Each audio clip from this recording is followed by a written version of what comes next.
question. So the question says a very small amount of a non-volatile solute which is non-associative and non-dissociative is dissolved in 100 centimeter cube of a solvent.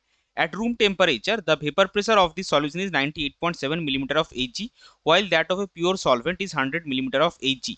If the freezing temperature of the solution is 0.72 Kelvin lower than that of pure solvent, what is the value of cryoscopic constant of solvent in Kelvin kg per mole? Cryoscopic constant मतलब KF यहाँ पे हमको निकालना है.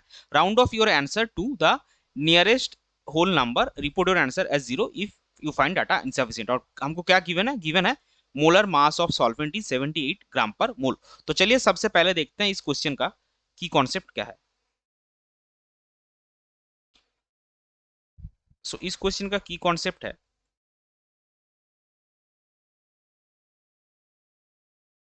Colligative properties. अभी देखिए हमको क्या गिवन है कि जो सॉल्यूशन है उसका वेपर प्रेशर 98.7 मिलीमीटर है, Hg है, और प्योर सॉल्वेंट का 100 मिलीमीटर ऑफ Hg है. तो हमको इससे क्या मिलेगा? हमको सबसे पहले इसका मिलेगा relative lowering of vapour pressure. So relative lowering of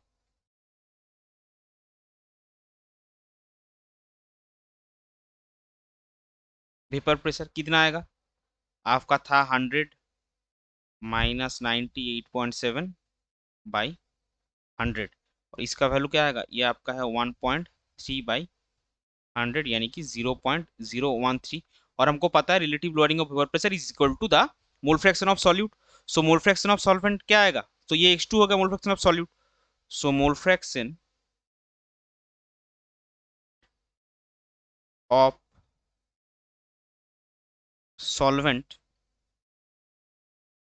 is equal to X1. ये आपका क्या आएगा? 1 माइनस X2 यानी कि 1 माइनस 0.013. दैट विल बी आपका ये आएगा 0.987. सो यहाँ पे देखिए, और गिवन हमको क्या है? Given M1 is equal to 78 gram per mole. सो इससे हमको क्या मिलेगा? इससे हमको मोलालिटी ऑफ द सॉल्यूशन मिलेगा. सो मोलालिटी स्मॉल m आपको क्या मिलता है? Small m molality is equal to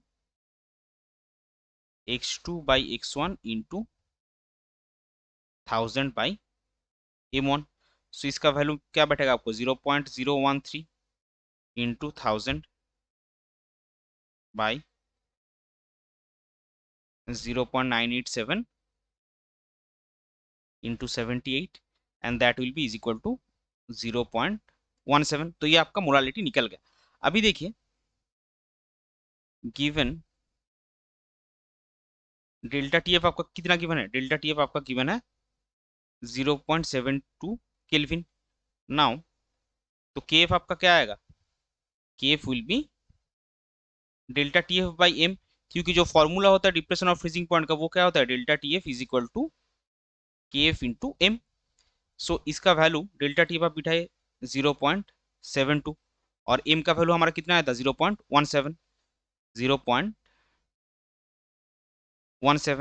तो इसका वैल्यू आपका आएगा 4.23. सो अगर आप इसको राउंड ऑफ करेंगे तो नियरेस्ट इंटीजर के तो 4 आएगा. सो आपका फाइनल आंसर क्या आएगा?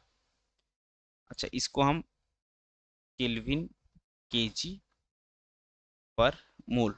सो राउंडेड ऑफ आपका फाइनल आंसर आएगा, क्योंकि हमको आंसर को राउंड ऑफ करने के लिए बोला है. Rounded off value of KF is 4 kelvin KG पर मोल. ये हो जाएगा आपका क्वेश्चन का final answer. I hope you understood it well. Best of luck. Thank you.